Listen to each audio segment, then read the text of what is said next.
I want to stop this a second. Tim, you may not know this, but and John, if you didn't know, Tim went to Cornell, and if you give the conversation like 3 more minutes, he'll let you know that he went to Cornell. He's like Andy Bernard on The Office. But since he's a huge fan of Cornell hockey, which has a great program, Tim, John still plays. He still goes out and plays hockey. He's a badass. Mr. Wake Forest. Yeah. How often do you play?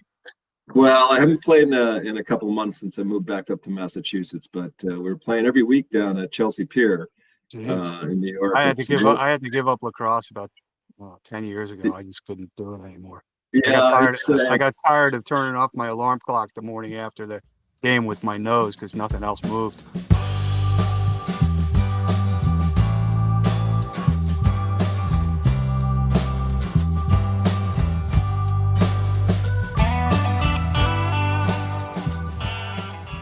Welcome to the 100th episode of Wait, What? Sports Biz Chat with DP and McGee, the podcast where we take a sometimes irreverent, sometimes cynical, and yes, even a sometimes serious look at the business of sports. I'm your co-host, Tim McGee.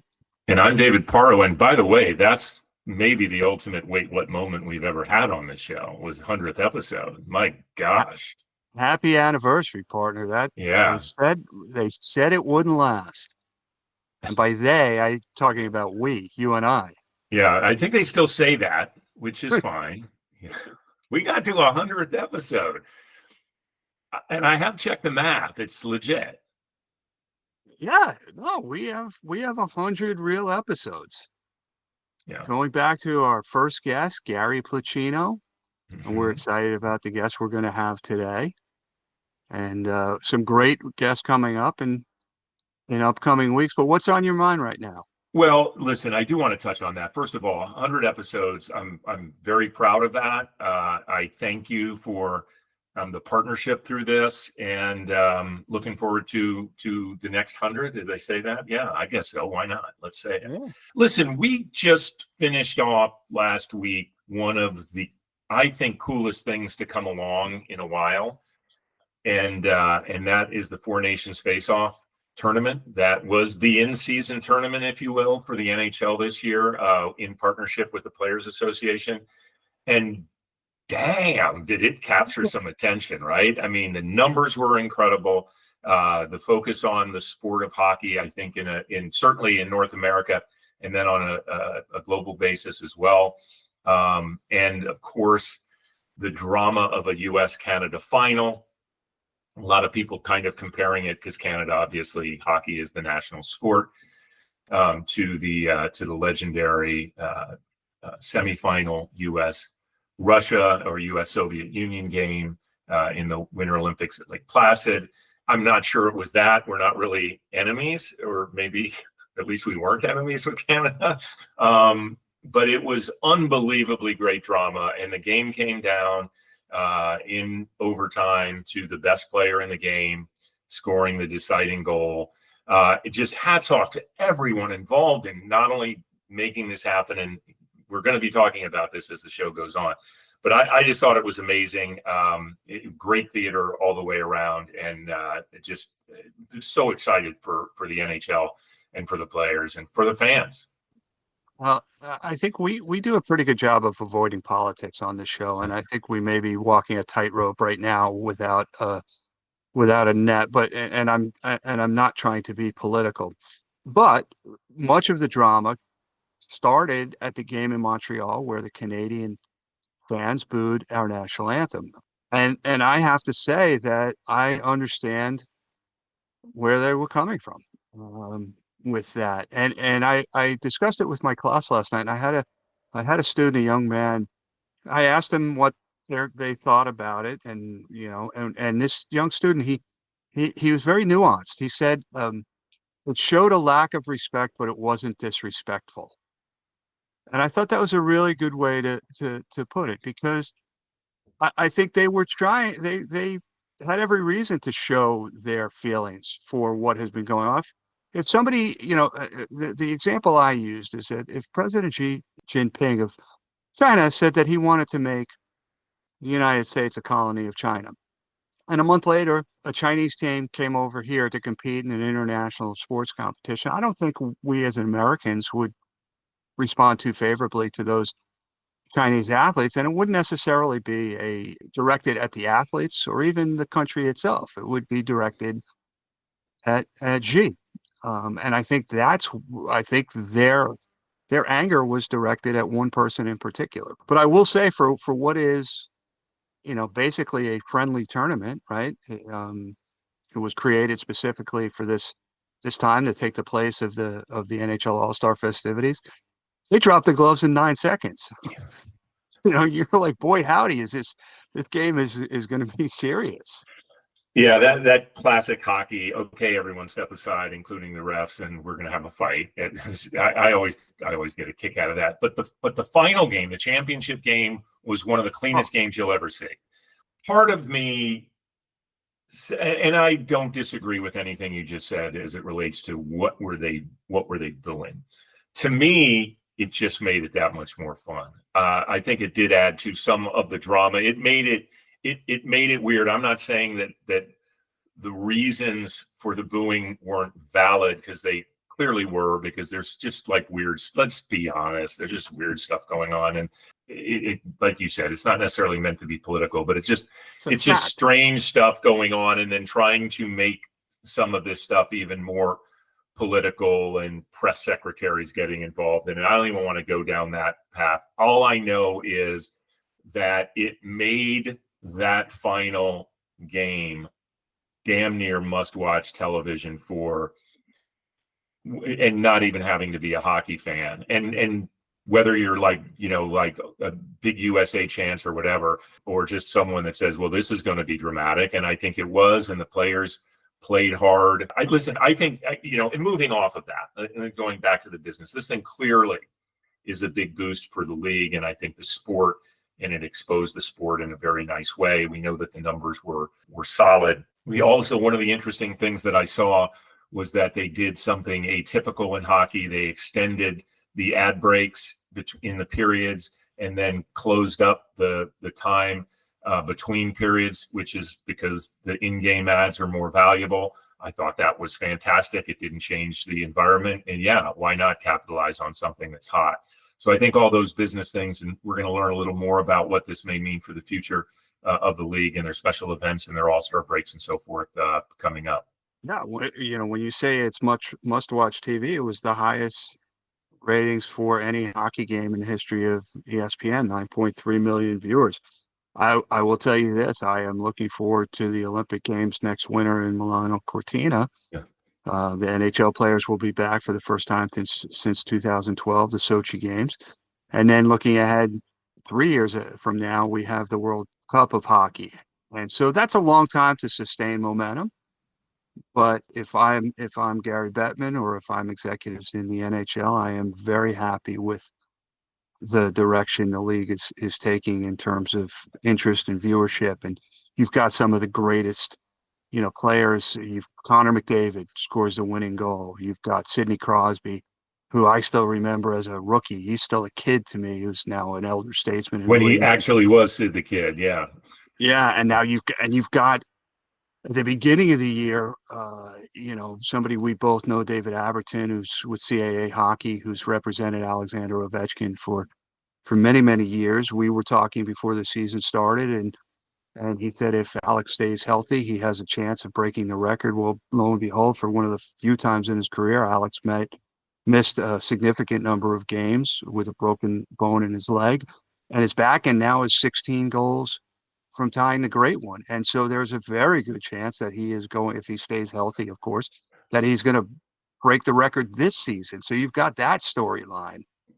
You've got some great teams. Sorry to interrupt, but I have to ask you, what was your immediate reaction when Gretzky walked out and there were a smattering of boos? I'm going like, you cannot boo the great one. It's almost akin to the Philadelphia fans booing Santa Claus. Yeah, that's what I'm saying. It was almost funny at that point, because I'm like, okay, there's just going to be this weird kind of boo thing going on. Anyway. Right. Well, it reminds me of in a bathroom at Cornell, somebody had etched on on the wall, Jesus saves.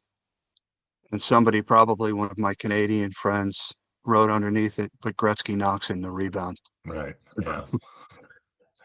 All right. So we had this unbelievable replacement for the typical NHL All-Star weekend on the heels of a revamped NBA All-Star weekend. And while the show that the NBA puts on in and around everything, All-Star weekend is amazing. Sponsors come out, they activate. There's the tech summit. There's unbelievable great things going on around NBA All-Star always. It's one of the big events on the sports business calendar.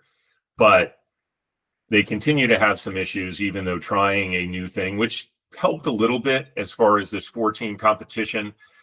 Curious as to your thoughts, what you saw, what you felt, where you feel they need to go with their All-Star weekend. So ratings were down 13%, first of all. So whatever they did didn't work particularly well. And I think you heard some criticism from players as well as regards to the format. I don't know if you can ever recapture the All-Star games that we remember from our youth and young adulthood. I just don't think those are ever coming back. So if I'm the NBA, do I shift the Emirates Cup and have that taking on that time frame, considering who the guest is going to be and your background? Do they consider bringing back the old McDonald's Cup or McDonald's Championship, excuse me, type format where NBA teams play global basketball teams? That would be a lot more interesting now than it was 25 years ago.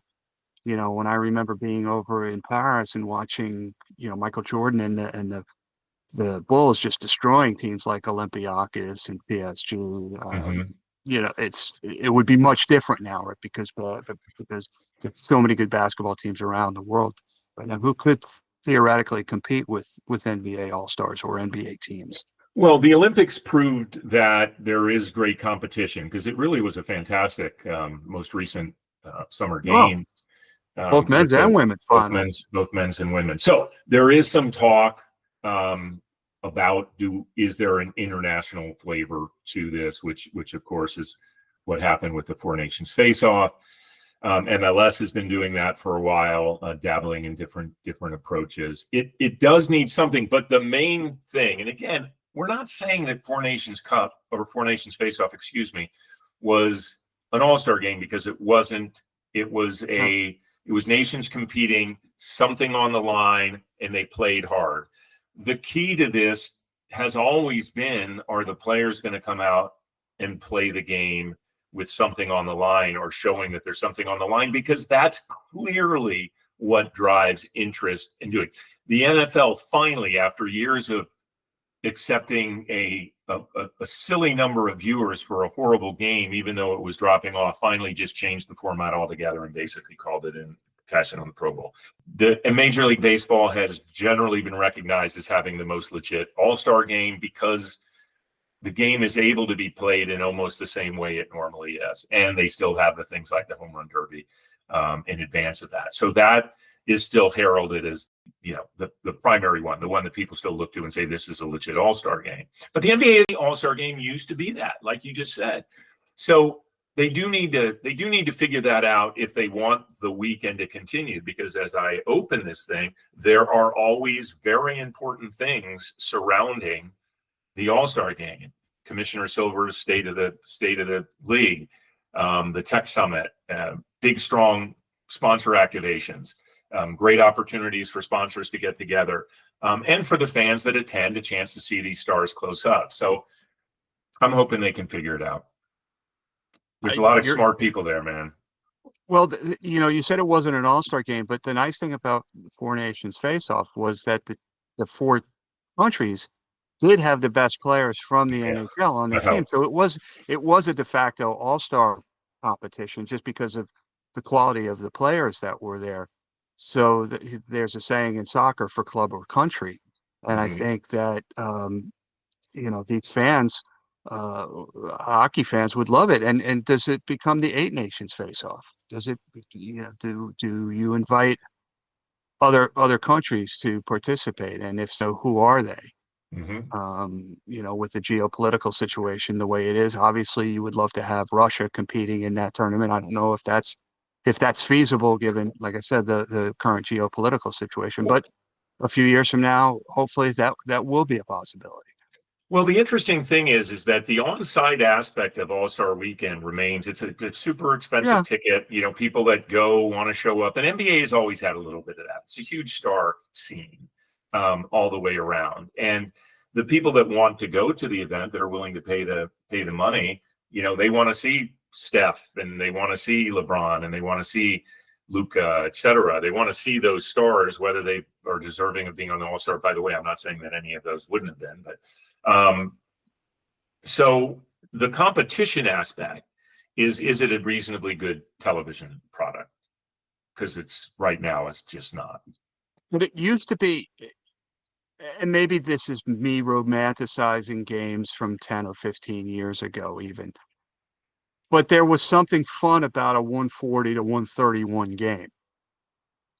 Even though they were playing very little defense, they were trying, if that makes any sense. I don't know if it does, like I said, and I may be romanticizing that, but you know, even the slam dunk competition to me, you know, and again, I know I'm biased here.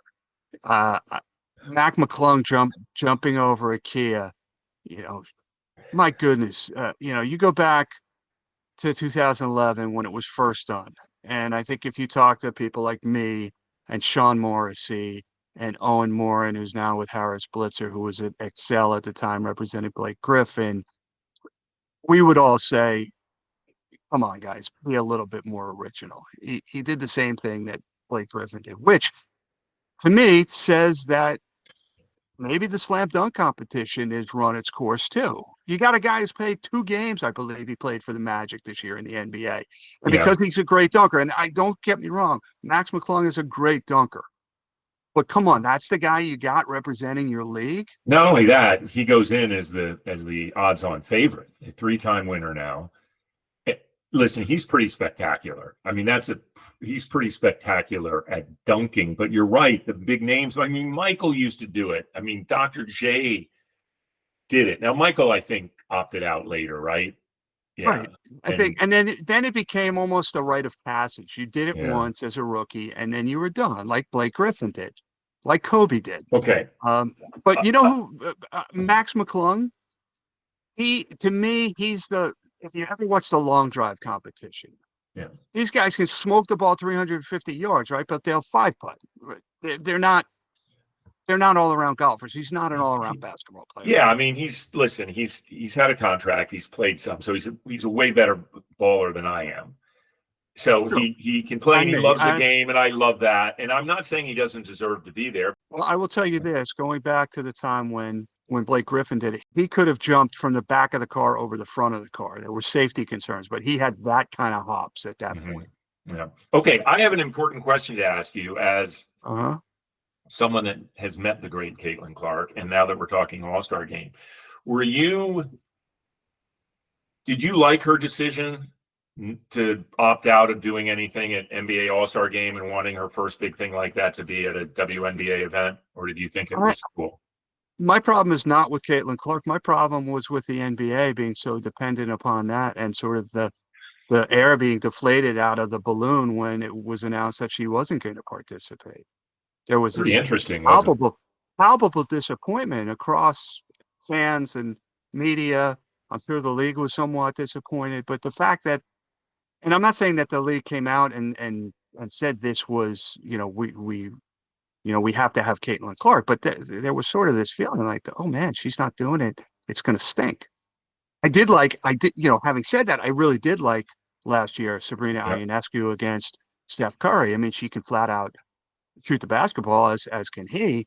And so it would have been nice to see that type of competition, but there are a lot of women in the NBA who can shoot the ball very well. They're not as marketable as Caitlin Clark, but from a purely competitive standpoint, there are a lot of players in the WNBA who could have held their own against an NBA player in a 3-point competition. Yeah. My initial reaction was I didn't like the decision. And then, as with most things Caitlin Clark related, as she, kind of explained or had her people explain and got out, I'm like, Cool. I'm good with it. Before a guest comes on, we did want to touch on the news out of MLB and ESPN. Right. For the first time since 1990, if things remain the way they are right now, ESPN will not be carrying Major League Baseball in the 2026 season. That's a pretty big Significant bombshell in the media landscape. Would you agree? I think it's a huge deal. You know, ESPN they're the mothership. They're the place that everybody is or feels they need to be in one way or another, whether they're an exclusive relationship with ESPN or not. But this didn't seem to be serving either party well, and it was an opt-out, and I think it is very significant, and it's exciting to know, to think about what is this going to mean? How different will baseball be packaged when it comes to the national on the national front? Will we be looking at something more akin to where where MLS is? But yeah, it's absolutely major. So I will say a couple things. The reporting is that the door has not been closed to ESPN, but I have to believe that Manfred has at least a couple of other potential suitors in the wings. ESPN is paying right now $550 million a year. Their contention is that they should be paying less because the value of their deal has been diluted by the Roku deal, the Amazon deal. Major League Baseball contends that the viewership or the number of subscribers that ESPN has on linear has dropped dramatically. Whether or not they accurately reported that drop is a matter of contention. They say, I think it's down to 61 million, and Jimmy Pitaro on ESPN says it's at 66 million. But ESPN is launching a direct-to-consumer streaming platform this summer, and that's a big window to fill. And you've got the WNBA, but what else do you have in the summer if you don't have Major League Baseball? You don't have soccer because Apple's got that. What do you have? That's a lot of programming to fill in the summertime. No doubt about it. No doubt about it. Yeah, no, I think that Manfred's saying that they weren't pleased with the overall coverage, which could be, that sounds like a typical negotiating line, by the way. But what I'm reading is it looks like it's done and everybody's ready to move on. But yes, we've seen, I suppose, that before. I don't think it is any. I don't think it's any surprise that ESPN does give less coverage to baseball during baseball season than it does to football, basketball, and hockey during those particular seasons. All right. We have our guests ready to come on in, so we're going to take a quick break and come back. It's time for our guest. So I'm super excited to welcome our guest for this 100th show. He's a longtime personal friend of mine, which I hope I will get him to admit at some point. But importantly, a longtime major factor in our business. John Lewicki is the Vice President of International Marketing Partnerships and Business Development at the National Hockey League, where his primary remit is to grow the league outside of North America. Prior to joining the NHL, John was at McDonald's Corporation for over 18 years, the majority of that time serving as the head of global alliances, an enviable job and tenure by any measure. He had a few other stints, including Upper Deck Authenticated and Avis. And I'm psyched we finally got him to do the show because I'm anticipating an entertaining conversation. So, John, welcome to the Sports Biz Chat. Well, thank you for having me.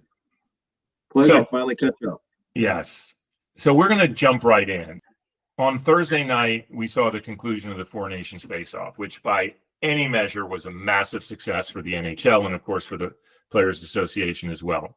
And, of course, overall, the sport of hockey. Just want to start there. Can you walk us through how this came about as a partnership between the league and the Players Association? Yeah, I think it caught us probably a little bit by surprise, the success. Certainly the matchup couldn't have been better. But, this is something that's really been a long time coming. We did a World Cup in 2016. The players have always wanted to, continue to participate in that best on best to prove themselves. So having countries play against themselves. And part of that challenge was always going back to the Olympics and working out the business models of closing the season down and how that all came about. So we really kind of been pushing this for a long time. I think it happened now. It may have happened sooner if it wasn't for COVID, but we got this in the books. A lot of things have, in the partnership with the PA, have really kind of brought this to bear, and that relationship, and getting us back to the Olympics as well with the players for 2026. And then the plan is really to have this best 4-on-4 every 2 years, if you will. So the Olympics and then a World Cup, and we're planning a World Cup in 2028 that we'll do. And then obviously Olympics in 2030 coming out of it. So we wanted to kind of test that theory and that model, and really kind of get it out there and try to put something on the books prior to, so we could get into that cadence.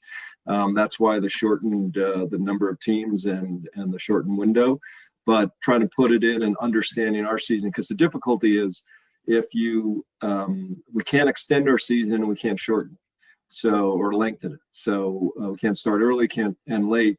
So you have to fit these games and the Olympic break into the regular schedule. So the players had to get into that mindset. Our scheduling has to get into the mindset. So in the off years that we aren't doing this tournament, or we are doing this tournament actually, you're going to have more concentrated games during the week for the team. So the players had to get on board with that, and they certainly will, and they wanted to, in order for us to make sure that we could make this competition happen.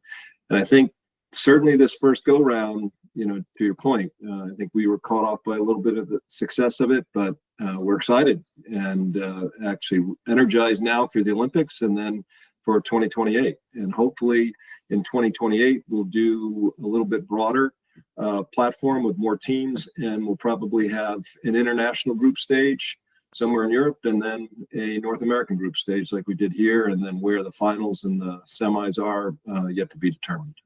So if I'm understanding you correctly, John, you'll have all-star weekends as we've come to know them in those alternating years. Is that correct?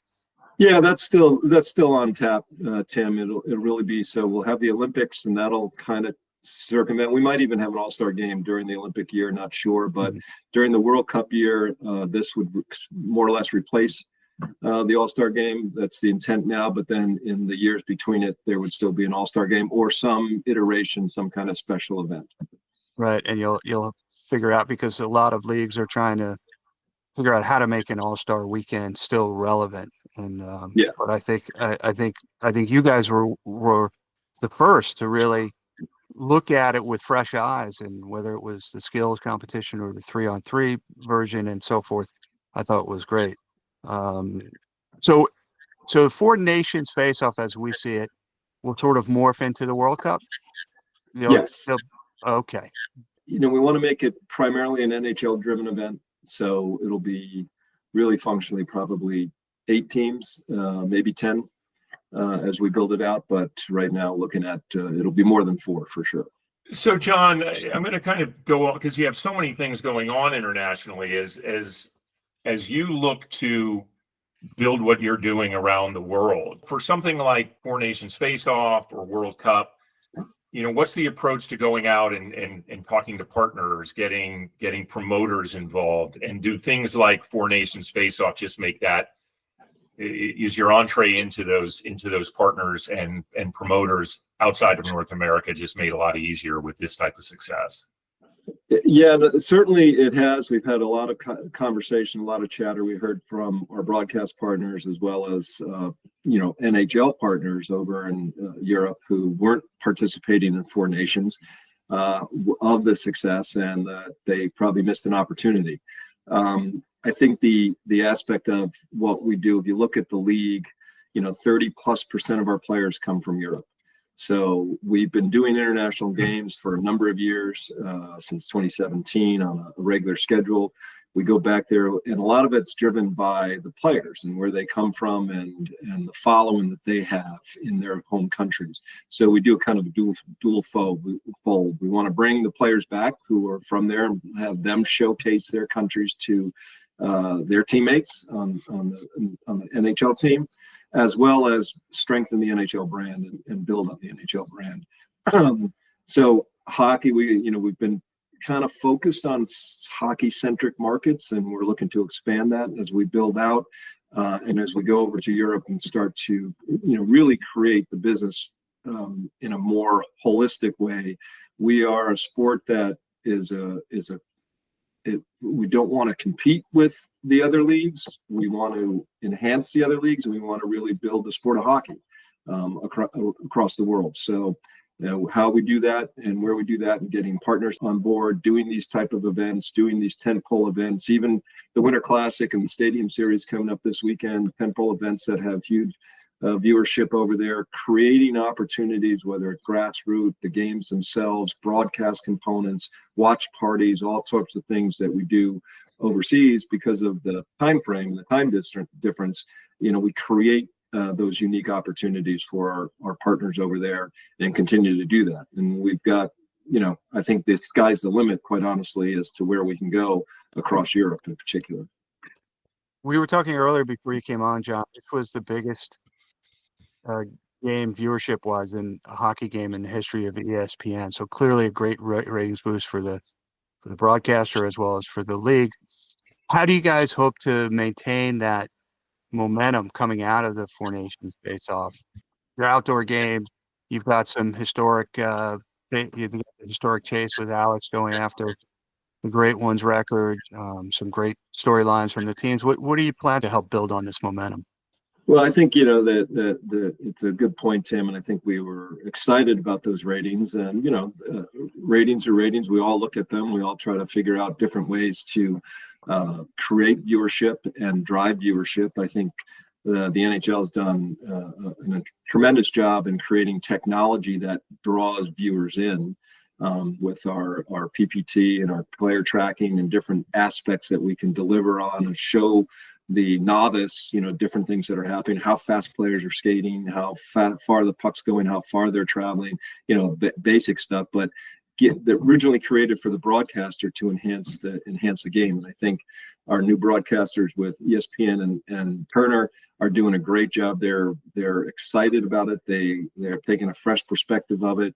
They're really excited about building on it. And this certainly, the patriotic theme to this, the Four Nations face-off, certainly played a factor into it, but it drew in about a bunch of casual fans. So hopefully we'll continue to provide opportunities and unique broadcast components for those to continue to tune in and become fans and attend games and buy merchandise and all that good stuff we love people to do. A couple of things I want to follow up on from comments that you've already made. One, I want to get a sense of like the specific geographies. We know there are certain serious hockey playing countries in Europe. I was surprised at that stat you just said, 30% of the league coming from Europe. That's pretty impressive. So I know you've been working those markets for a while. Are there any other places outside of that region that are higher on your list? I believe there have been some talks about maybe events in Australia or the like. And then additionally, when it comes to things like Winter Classic or the other big tentpole events, has there been talk about moving those outside of North America? So to answer your first question, I think yes, we have obviously building the momentum across Europe is significant where the players come from.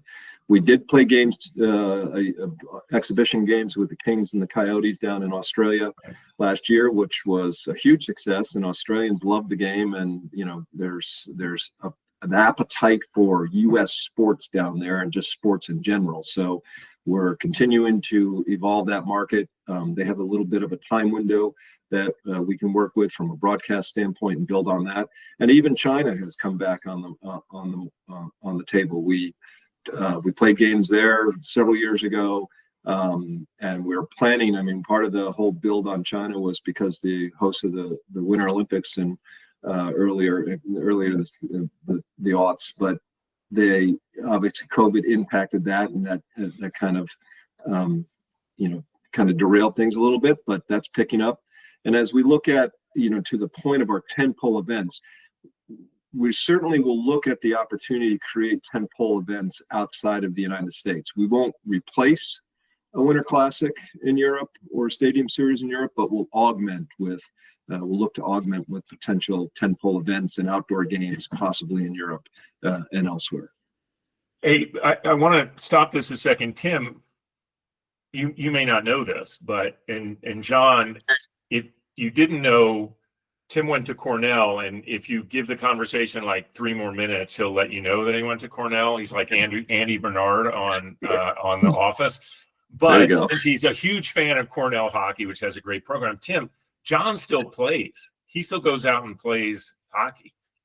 He's a badass. Mr. Wake Forest. Yeah. How often do you play? Well, I haven't played in a couple of months since I moved back up to Massachusetts, but we're playing every week down at _Ps in New York. I had to give up lacrosse about 10 years ago. I just couldn't do it anymore. Yeah, I got tired of turning off my alarm clock the morning after the game with my nose because nothing else moved. Well, here's the again, one of the perks. The league has ice time at _Ps. So most people are playing men's leagues our age are playing at 11, 12 o'clock at night, early in the morning. We had ice time at 7 o'clock in the evening.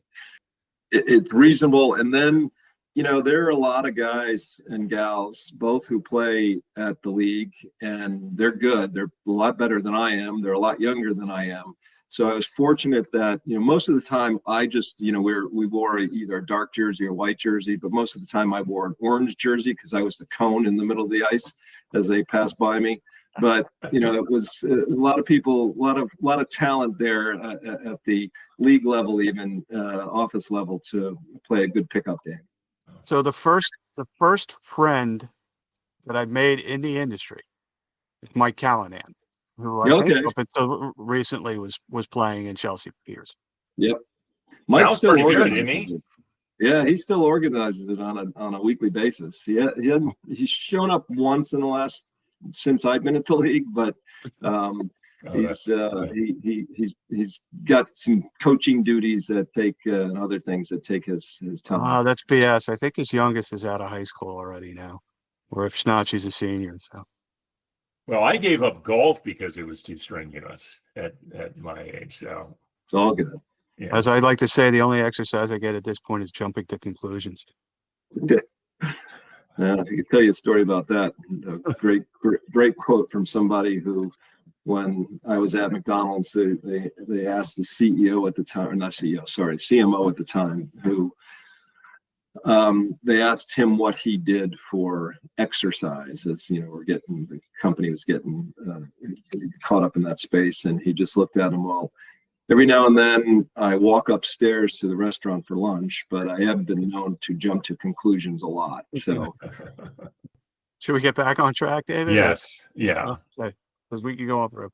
So, in his introduction, John, David mentioned your long and storied career at McDonald's. How did that experience on the brand side set you up for success on the property side? Well, I think that, I know you've had him on the show, but I'll give a shout out to 𝘬𝘮𝘓. He brought me in, known Keith for a long time, since he was at the NFL and I was at McDonald's.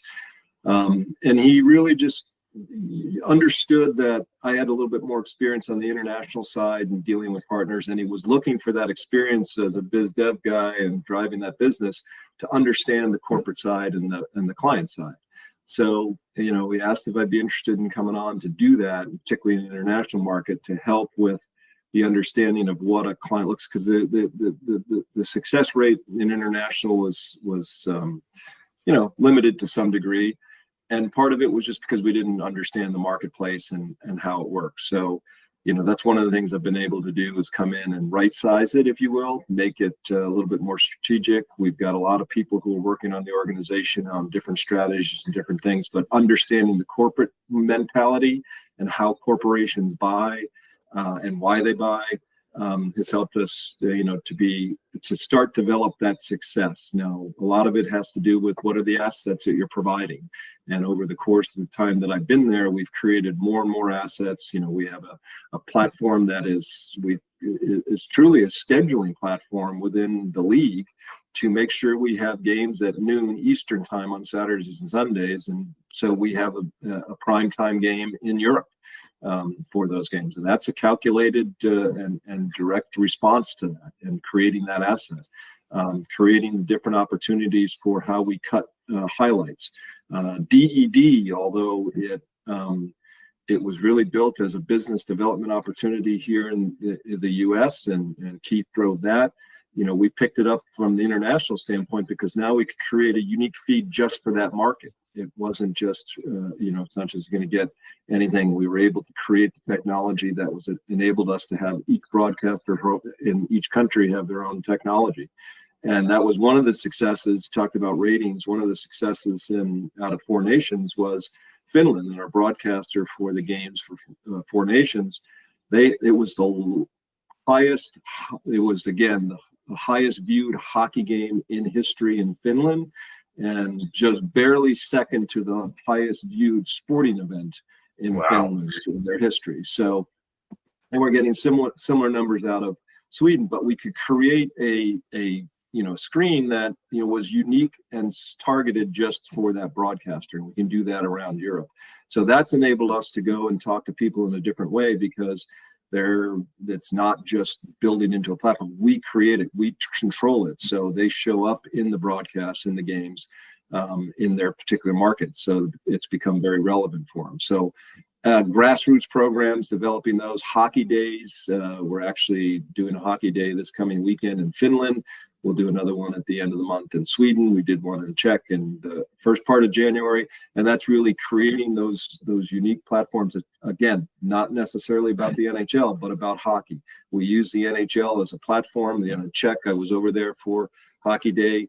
It was a full day event in the community where they had all sorts of different activities in our global fan tour.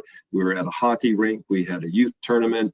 We had floor hockey tournaments, and then we had an alumni game of all former Czech NHL players. And, they drew 3,000 people to watch that game. Wow. And then it all culminates at the end with a big viewing party of the game that night that we focus and feature. And, we try to give them what they want. So it was a game with Boston, so Pasternak could, dazzle in front of his home crowd.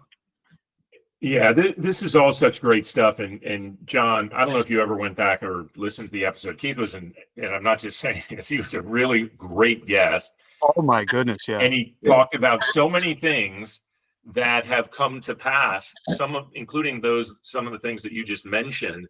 And then to having this kind of bookend, especially coming off of this unbelievable Four Nations tournament, is really, really cool. One other thing I want to add here is that I'm racking my brain while you're talking, because the question was about coming off of your McDonald's experience. I'm not sure there's anybody that with a single brand oversaw more major global sponsorships events than you. We could probably find that out, because you were there long enough to go that many World Cups, that many Olympics. Michael Lynch might give him a run for his money. Yeah, no, maybe. Don't badmouth the potential future guest. I think he dropped off after he left Visa. That's true. I had a couple more under my belt. But again, since the I was involved in the 94 Olympics unrelated. I'm sorry, the 94 World Cup in the US unrelated with Upper Deck. And then went to McDonald's and did all the World Cups and all the Olympics until 2018. So you joined in you're definitely number one then. Yeah, 95. Yeah, so 96 Atlanta was Atlanta was and that was the first one that McDonald's. I think we roomed together. Yeah, and remember that's the first one they built restaurants. Yeah.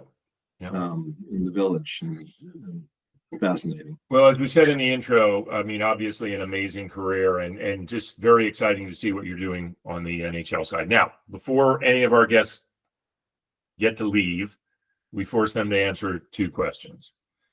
So the first one is, where'd your career get started? Where'd you started? So it's a long, hopefully you have time, it's a long, convoluted story. And we're old enough, all of us, to know that, back when we got out of college, there wasn't a sports industry. And I was a traditional marketer. I I wanted to be in the packaged goods company, and that was what I really wanted to do. And I actually ended up, I was at Kraft for a little while, and then went to Avis. And I was at Avis, and I was doing their airline and hotel partner marketing. And we had this weird fund that every time, it was the early stages of the mileage game, the points game. And had this weird fund that every time you rented an Avis car and flew American Airlines, you could get American Airline points. So you could get 500 miles. And we were the first ones to institute that program. But every time someone wanted that 500 points, we had to pay American Airlines for the points.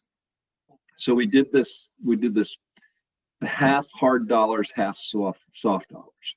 So we paid them, I think it was like, I forget what it was, but somewhere in the neighborhood of $25. And for everyone, but half of it went into what they call the soft fund, and the other half a hard fund. So it was cash. So the soft fund was there to be used to do joint programs together. So joint marketing programs. Well, we could never agree on anything. And so it grew and it grew and it grew until there were over $1 million in it. And I said, all right, you got to figure out how to spend this. And so American Airlines had a deal or had a partnership with the NBA. And they came in and said, hey, let's do this NBA All-Star Weekend program to jointly where fly and drive, and we'll do this whole thing. And this way you could do we'll use the funds. So we convinced internally that, okay, we can do that. And we had to go, they introduced us to the NBA, and we had to sign a deal with the NBA. Now, I didn't really work on the contract deal, but American Airlines was my partner, so I have to run the program. So at the end of the program, it's fine. We do a bunch of stuff in All-Star Game. At the end of the program, we kind of move on. All of a sudden, I start getting calls from the NBA, this guy that I work with. And I'm like, Ted, why are you calling me? He goes, well, what else are we going to do? I said, well, what do you mean, what else are we going to do? He goes, you guys have a 3-year contract with us. And no one knew that, and except our lawyer.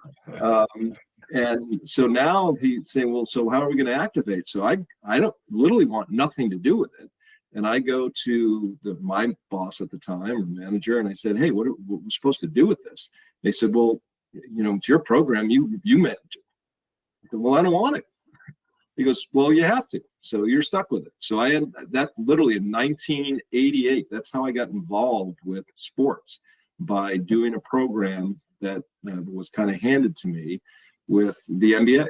And then that program turned into a deal with the NFL, which we did at Avis. And then that turned into doing a deal with, and I ran hotel and airline marketing. And that turned into a relationship with some people I knew who then went and started Upper Deck.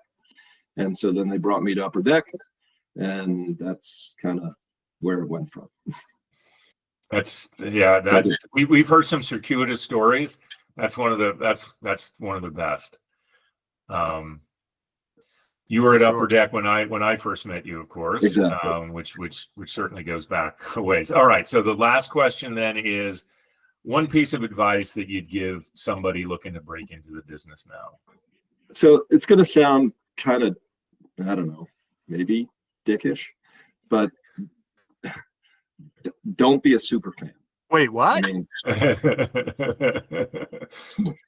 it ultimately, and you just have to be pragmatic about it. It is a business, and it is a job.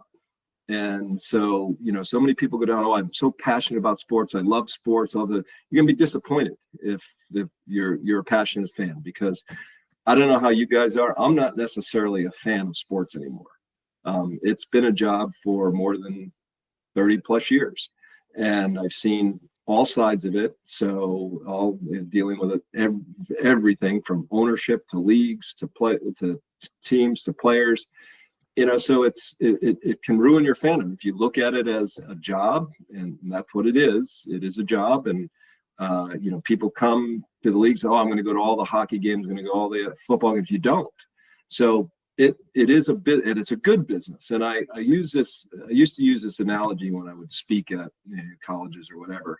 Kids ask me that question. I'd say it's teams in particular. and leagues to a degree. It's then I'll have to probably I would have to raise the value now. I used to call it the 25-25s. And so every team, every league, they'd hire 25 people for $25,000 a year, and they grind the crap out.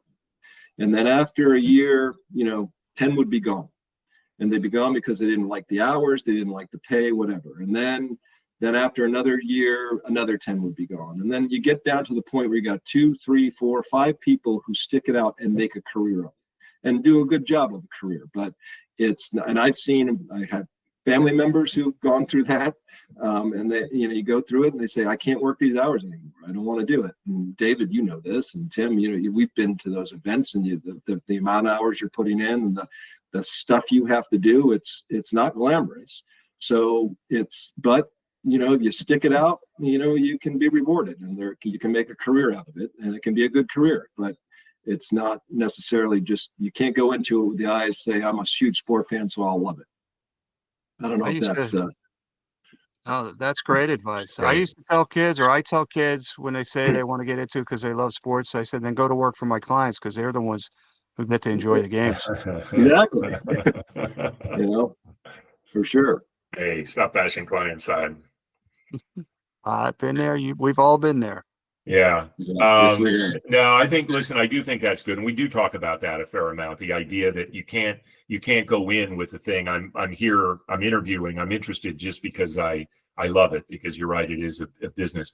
Nothing wrong with carrying that passion, because it does help you through some of the tough times that do get ridiculous, the endless weekends and nights and so forth that are part of it. But to each his own, right? I mean, it's not going to be for everybody. Listen, John, this has been one of the best timed discussions we've had coming off. Congratulations on all this success for you and for the league on this. We look forward to the momentum that it carries you guys through for the rest of this season. Appreciate, all that you've given to the sports business over all the years. Yeah, no, well, thank you. Thanks for having me, and thanks, sir, and much success to you guys for your 100th episode. I'm glad I could be a part of that. Thank you, John.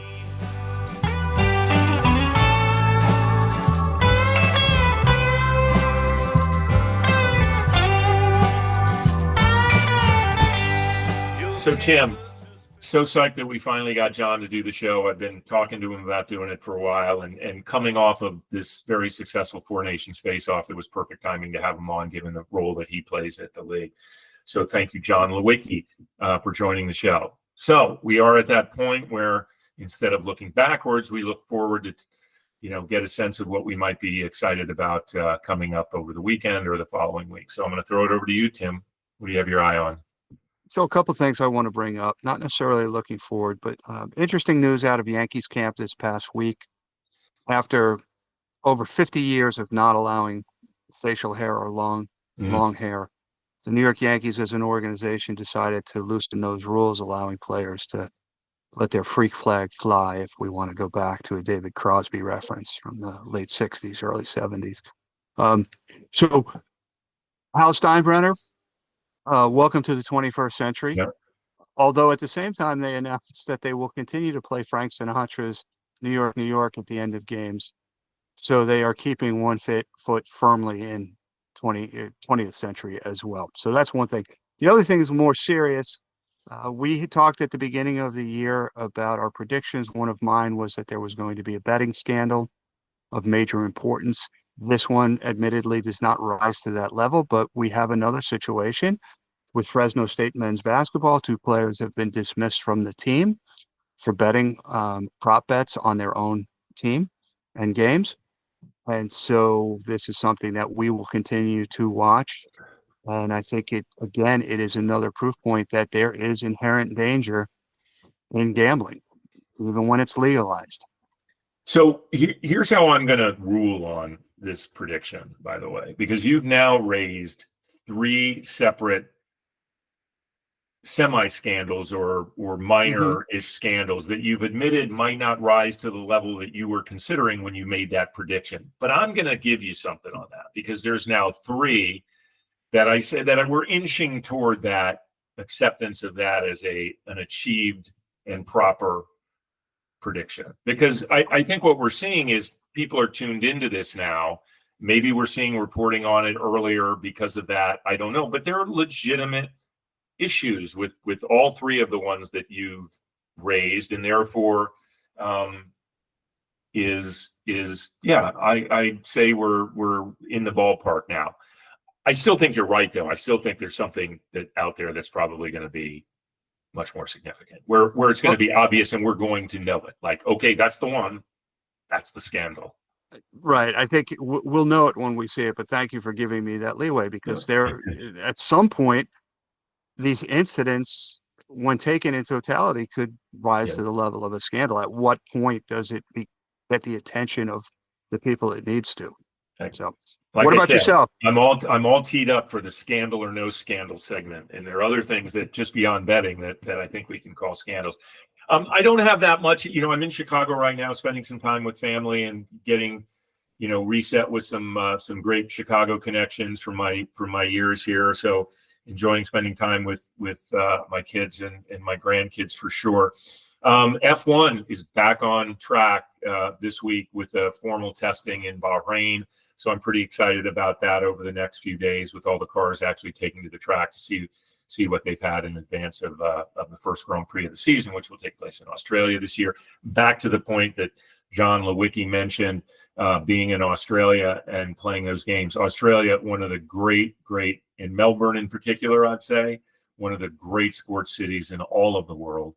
And so a very cool place that this year, and it'll be a one-off. It's not like it's going to go back there every year, but this year, Australia kicks off the F1 World Championship season, and it's an awesome place for the series to start. So I'm interested to see what the cars have. So we'll be watching a little bit of the testing from Bahrain.